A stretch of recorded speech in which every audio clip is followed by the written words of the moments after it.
बेळगावात काँग्रेस पक्षाचं राष्ट्रीय अधिवेशन पार पडते। सोनिया गांधी या अधिवेशनाला उपस्थित राहू शकल्या नाहीत। त्यांनी काँग्रेस कार्यकारिणीला एक पत्र लिहिलं। यात त्यांनी नाव न घेता भाजप आणि संघावर ताशेरे ओढलेत। महात्मा गांधींच्या विचाराचा वारसा धोक्यात आहे। गांधींविरोधात तयार केलेल्या विषारी वातावरणामुळेच गांधींची हत्या झाली असा दावाही सोनिया गांधींनी केला। सर्व शक्तीचा सामना करणं ही आपली जबाबदारी असल्याचं सोनिया गांधींनी पत्रात नमूद केलं। सोनिया गांधींनी लिहिलेल्या पत्रात नेमका काय संदेश दिलाय आपल्या कार्यकर्त्यांना पाहूया। सध्याच्या सरकारमध्ये गांधींचा वारसा धोक्यात आला आहे। भाजपनं स्वातंत्र्यासाठी कधीही लढा दिलेला नाही।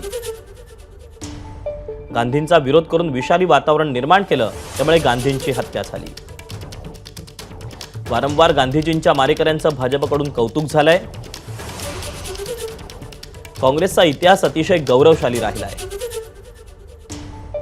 आता पूर्ण ताकदीने या शक्तीचा सामना करणं आपलं कर्तव्य आहे। गांधी काँग्रेसचे अध्यक्ष होते, हा आपल्या पक्षासाठीचा टर्निंग पॉइंट आहे।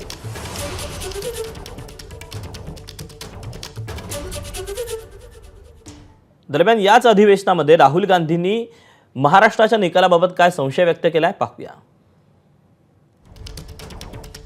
निवडणूक आयोगाची भूमिका संशयास्पद राहिल्याचं राहुल गांधी म्हणतायत। मतदार यादीत मोठे बदल करण्यात आले। लोकसभा निवडणुकीनंतर 118 मतदारसंघात 72 लाख नव्या मतदारांची नोंदणी झाली। त्यापैकी 102 जागांवर भाजपचा विजय झाला। एवढं नक्की की काहीतरी गडबड आहे, असा संशय राहुल गांधींनी व्यक्त केलाय।